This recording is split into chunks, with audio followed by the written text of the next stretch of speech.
皆さんこんにちは。今回はジェイベン・ライアンさんの自身のチャンネルで、次の井上尚弥選手の対戦相手であるサム・グッドマン選手にインタビューを行っていたので翻訳しました。ジェイベンさんはオーストラリアの方で、グッドマン選手の他にもティムズー選手やプロモーターであるジョージ・ローズ氏といった、主にオーストラリアのボクシング関係者に取材を行っています。それでは動画を始めます。All right, it's official. It's locked in. Mr. Mandatory is going for Mr. Undisputed, and he joins us. Sam Goodman, welcome to the Punch podcast to you. Thanks for having us on, brother. Appreciate it as always. You've been wanting this for a while. We've all been wanting this for a while. There's been and ahhing for a while. When did the official contract come through to say I'm fighting for the undisputed champion of the world? Think about a month ago, I think we had contract signed, so close to. So I've known for quite a while now, and I've been preparing for a while now. I'm in a real good spot. Yeah, so I've known for a little bit now, and it's it's good just to be able to. It's no secret for everyone. It's finally out there, and everyone can book their flights, get to Japan, and get those tickets. So it's it's just good, and yeah, I'm stoked. You can never really pick it. You can have all the promises in the world, but until you see that contract, it is a cross your fingers game a little bit. Was it ever on shaky grounds, do you think, or were you pretty certain that this would actually play out? I was pretty certain I had the shot. It was just about once we even had the contract signed, you can't say anything really. Like I was there the other week, and like we already had contracts signed back then. So it was a matter of you can't say anything till the Japanese promoters release it, and until it's all done by them. So yeah, it was whisperings about it the whole time, but it was about 6 weeks ago, I think, was once I was pretty confident, that it looks like I'm gonna get the shot next. So yeah, it's since then it's just been going to the gym and getting in there and ripping in as much as I can and as hard as I can. When you sign that contract and then you do go to the gym, do you walk through the doors? I would imagine you might, with a bit of either a spring in your step or a different mindset or a different objective. I wouldn't say a different objective. It definitely gives you a push. Like it's like anything. You always get a date and you got something to work towards. But this is the reason. This is what you dream about when you start boxing. So it's definitely motivating. But my motivation's always like about putting in the best work when I'm in the gym, and it's no different. I just know I've got to do a lot more, and do stuff as I always have, and with a lot of intent. Does training change in the sense of probably more vision on your opponent or more technique for the opponent? Obviously there's training, but then there's training for the undisputed champion and what they say, the pound for pound king. Look, I'm not going to change everything just because I've got to the big dance. I know what I do well and I know what I can do. So it's about continually improving on what I do well. But yeah, of course, you've got to look at with every opponent. You look at a few things they do well, and a few things I've got to be careful of. He does a lot well, and I've got to be on my A game to beat this guy. I've got no I'm aware of how big the job is that I've got to do. But look, I wouldn't do this if I didn't think I could do it. Yeah, absolutely. And it'd be unreal to see you walk to that ring. And that's something we've all been waiting for a long time. It actually feels like an eternity since you sat down after Ray Salim and went, Mr. Mandatory. Like, Yeah. Doesn't that, like, we've had 4 since then, or 3 or something. I don't know. Yeah, it's been about four fights since going mandatory. Yeah. So I think you'd find it hard to find a fighter that's really went out and had to do that and be that busy and be that active. A lot of people just park up and sit on the sidelines. But I've continued to progress, continued to take hard fights and put myself out there and build on my brand. Like I said in the last couple of fights, I've if I did sit out, I wouldn't have got to headline down home a few times and bring boxing back to Wollongong and stuff like that. So there was plenty I ticked off the list that I wanted to do, in the sport of boxing while I did achieve that. So it was and I got better and better with each camp as well. I think activity is, paramount to being the best you can be. That's what they say too. And it's not even so much the fight per se. It's by going through camp, waking up, having the date, going through, turning up, putting on a show, starting again, Now that like you're going through the momentum and the routines, right? 100%. And it's always when you do have that date locked in, you can't not show up and not put in the maximum effort. So it's whereas you're out of camp or whatever, like yeah, you train consistently, but it's not the same. You're ticking over almost. Working on skills and a few things and keeping your fitness at a good level. But once you got that date, you got to fight. It's a lot more serious and it's a lot more zoned in, a lot more volume. The training volume and the workload just goes up, massively. So it's yeah, I always tick over even in between camps, but it's yeah, it's a lot more, especially at the moment. I think obviously your attention to detail on your opponent too will be maybe even, if not by you, but definitely your team where they're trying to find that game plan for you to beat the monster.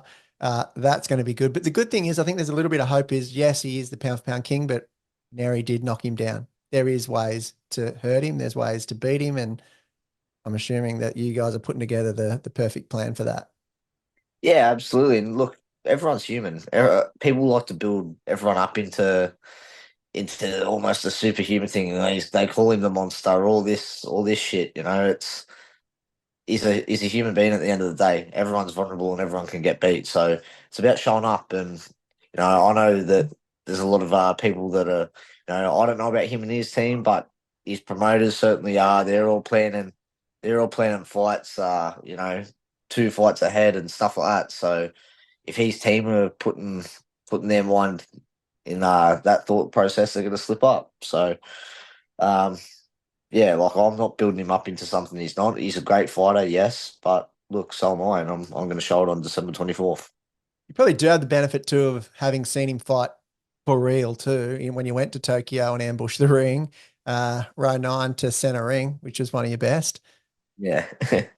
What did you see that night that when you saw him and you're like, okay, I can see myself in that ring doing what I need to do to get those belts? Look, he's a very good fighter. I'm not going to sit here and slag him off and pick holes in everything he does. But look, there's definitely things I think I can execute on fight night, and I think my style it gives everyone trouble, not just him, but everyone in the division. So I think when I get it right, I'm a very very hard person to beat, and I think I'm going to give him plenty of trouble, not just give him trouble. Go there and take all those straps off him. Yeah, well, you obviously sat down too and watched the last fight with TJ. How'd you この時のことですね。概要欄にこの動画のリンクを貼ってあるので、まだ見てない方は見てみてください。How'd you find that one? Because he's come out for this one saying he just wants to be a lot better than the last one. So I don't think he walked away feeling too crash hot. So not only is he defending his belts, he wants to come out guns blazing. Yeah, look, I said it. I said I didn't think it was his best performance, but you can put that down to a bit of what TJ done as well. Might have made it a bit awkward for him, but it's a totally different fight, and stylistically, I match up against him totally different to TJ. So it's gonna be a completely different fight. But I'm not gonna be running around the ring trying to be negative and like a lot of fighters have. So I'm gonna be going at him and looking to beat him from the word go. Yeah, you definitely get that business eye of the tiger. There's the killer eye of the tiger, then there's section eye of the tiger, I guess, and that's what I sort of see when you jump in and you seem to get it done every time, as we've seen where you have. So it's going to be great to see how you try and solve this puzzle. And on the biggest stage, undisputed, it's not many get that crack, and there's not even really many left in the sport at the moment. They're all sort of like vacating or finding a way to lose their belts, I guess. So Yeah, it's something you dream about, like from when you're a kid, like sort of what I'm saying, like this is the reason you get into this sport, for the highest level of competition. And I've been saying I'm going to be doing this sort of stuff since I was 10 years old, and not just to be here, but to win it. So like I'm taking no sort of accolades or anything from just getting to this spot. It's all about winning it. And if I don't win this fight, I've underachieved. And my goal's always been to be a world champion. And look, I get to be undisputed world champion when I take all those belts off him. So it's going to make it all the more sweeter. And everyone that thinks I can't do it, well, I get to tell you all I told you so. Look forward to that one because I have won money off you before with the Reese Elaine fight. I loaded up on that. So yeah, beautiful. We love a good punting story. yeah. Well, that was definitely one of them. But I think for him, like the interesting thing is too, every time we've spoken over the years, there's always been like a path to get somewhere, or even just any fight interview. Normally, there's okay, this fight, but what's next? This is one where you chat about it with zero. What's next? This is it. Yeah. Like it's almost nuts. Like to actually think that that's the end of the road for this division. Kind of. There's always more to the story and more you can add on. So, but you're right. I've never sort of allowed my head to get to those spots. Everyone's always asked me about it. The next fight. Even when before I went mandatory, it was like, all right, like you win this one, then it's a world title, all this stuff. And look, I've never let myself get ahead of the fight I've got in front of me, and you can't, especially for this one, So I'm aware of how big the task is, and everything's riding on this. Every session I've done, every bit of work I've always put in, it's all led to it's going to lead to this moment, this fight. So it's yeah, it's mate, this is huge. It doesn't get any bigger. This is the pinnacle. So I'm here, but I've got to win it. Yeah. And it's even better beating one of the stars of the sport too. So it's not sort of someone that's just fallen on 4 belts. You've got quite the opponent in front of you. What's the traveling setup? How early are you going over? What's you're heading? Yeah, what do you giving yourself?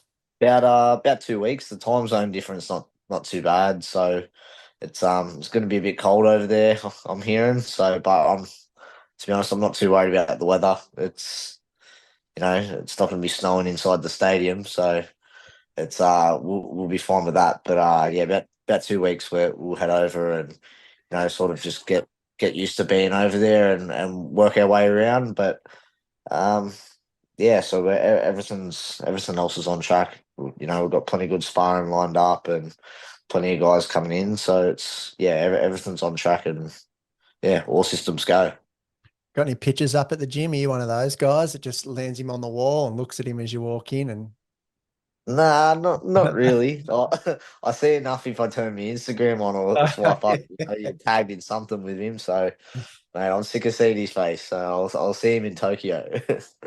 yeah, it's an interesting one, Christmas Eve, isn't it? Like, obviously, it's great. It's got a great story and it'll be fun. But I don't know, just I guess the build up will all be. I've seen headlines already, like it's a Christmas cracker or chaos at Christmas or something like that. Yeah. They always seem to do a end of year show like around Christmas, or I think last year was Boxing Day, so I was ボクシングデーというのは、ここではスポーツのボクシングを指すのではなく、毎年12月26日にある祝日を意味しています。この祝日はイギリスやオーストラリアなどで、クリスマス翌日にセールやイベントが始まる日として広く知られています。この文脈では、昨年12月26日に日本で行われた井上尚弥選手とタバレス選手の試合を指していると思われます。It's I don't know if it's as big in Japan or whatever, but it's probably made a few numbers that we'd usually bring over a little bit smaller, but we'll still have a good crew over there. And yeah, what a Christmas present, to be bringing 4 belts back to Australia. And you can call me Santa Claus after that one because I'll be bringing it all with me. And there's the quote, guys.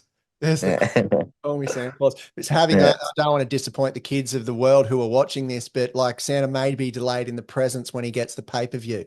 He'll be on the absolutely couch watching you go undisputed. Sorry, absolutely. kid. Yeah, absolutely.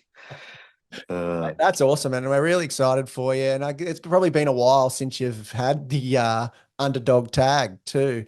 Does that invoke a little bit more animal in you, or it just doesn't really? You're not a man that actually really gives a shit more often than not. So to be honest, yeah, I was gonna say I don't really pay too much attention to all that stuff. Like all my mates and that, they'll send me the odds or whatever. But to be honest, like I look at less and less and less stuff in boxing now. Like, I used to watch every interview, not even like about me, but like anything on like boxing channel online. I used to watch everything, and now that you're just so ingrained in it, I'll probably just look at less and less and less of what everyone else is saying, and I'll concentrate on my own boxing and the job I got in front of me. But in terms of listening to any outside noise, it's nothing really these days. So I don't pay too much attention to being the underdog. Realistically, I know a lot of people are going to be writing me off and all that, and that's great. Like I said, it just makes it all the more sweeter when I can turn around and stick the finger up and say I told you so. So, but yeah, this has been my dream, this has been my goal, and I'm going to take it with both hands.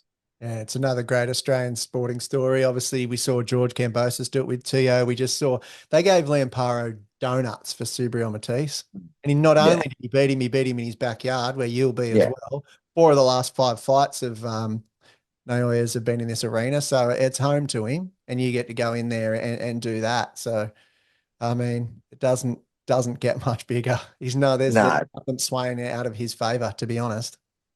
Yeah, no, absolutely. We're going into the Lions then, but it's, I want to come out with his head at the end of it. So that's the plan. Well, plan that I cannot wait to watch. And look, we're really excited to see that, as I've said. So we really appreciate you swinging by, giving us your time. And man, that is going to be one hell of a Christmas Eve in Australia with the time zone. I think we're 2 hours out. Yeah, so it's not too bad, not too bad. So it's. Yeah, about I'd say probably 10 o'clock, 11 o'clock we'll probably be fighting Australian time. オーストラリアは季節によりますが、現在日本よりも2時間進んでいます。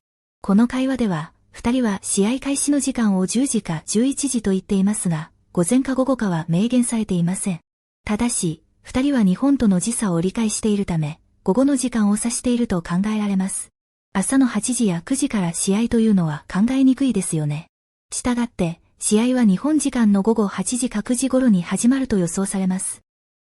Yeah, all right. Well, I'm going to tag Inoue in this video. So what's your message to his team? Because I'm sure he watches all my stuff. Yeah, absolutely. Keep those belts shiny and, mate, get ready to hand them over on December 24th. Look at that. Sam Goodman, Mr. Mandatory, soon to be Mr. Undisputed, 122-pound super bantamweight champion of the world. Oh, look at that. That sounded bloody red hot, didn't it? Rolls off the tongue. Rolls off the tongue. And you. Yeah, let's go. Either give up the belts or fight me. Let's get it on.